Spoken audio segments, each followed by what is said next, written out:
There is something quite interesting and a bit different. It's not the first Royal Enfield V-twin that I will have worked on, but it is the oldest by about 4 years. This one's from 1926, and it's not the oldest bike I've ever worked on because, funnily enough and rather ironically, I worked on 3 other machines from the same year, 1926. They were all AJS machines.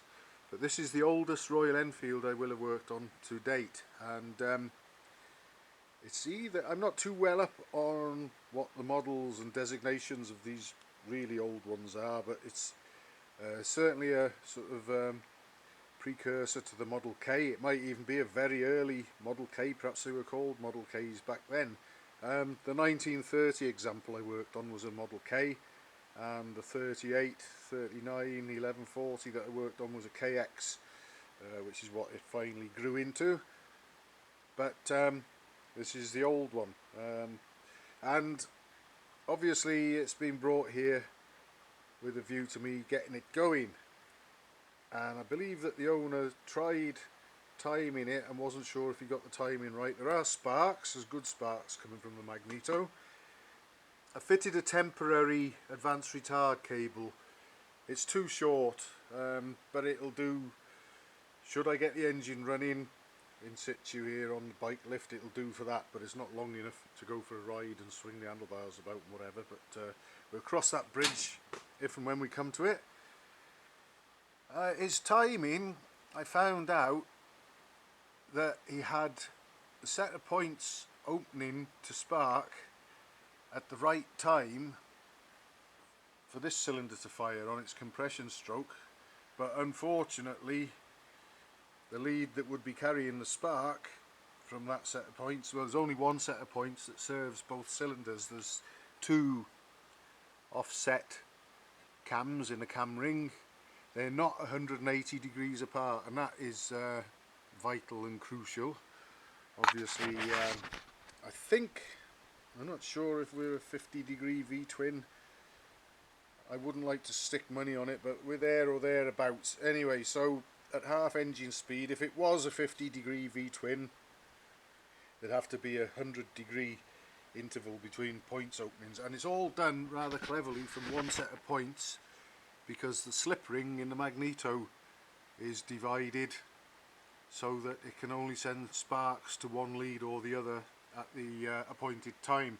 But like I say, we had the sparks for this cylinder occurring at the right time for this cylinder, but unfortunately the sparks were being sent to that cylinder, so neither cylinder was actually timed right. So that's probably the main reason why the owner didn't get the engine going.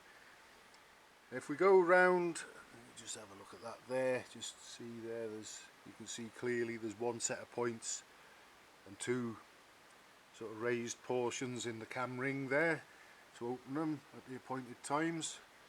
Round here I was lucky really, because somebody, the owner did say that it was this way, somebody, if not the owner, perhaps has fitted a vernier adjustment, so you've only got to undo this nut and washer, pull out a peg, and you can actually turn the sprocket independently of the magneto or vice versa and time it up like that, so you haven't got to keep taking this cover off and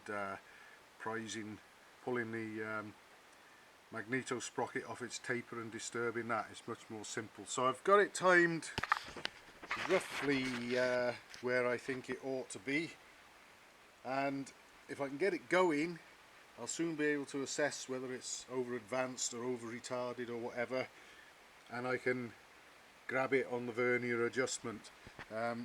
It's a bit complicated trying to find top dead center on these, but at the moment, to begin with, I've just done it with the plugs out, the thumb over the plug hole, and felt the compression as I rocked the back wheel backwards and forwards over compression, and by feeling the suck and the blow, I've been able to position the pistons at or very near top dead center. So I've got my timing pretty much in a zone where I think the engine ought to do something anyway. So the next thing I'm going to do, the tank is dry of oil and petrol, So I'm going to put some oil in it, but I'm also going to take this little cover off the oil pump and just make sure that when I turn the engine that the oil pump does something, because I'd hate that not to be being driven as it should. And I'm also going to put some oil in the tank, and I'll bleed the pipe, get any air out of it, whatever, turn the engine over quite a few times.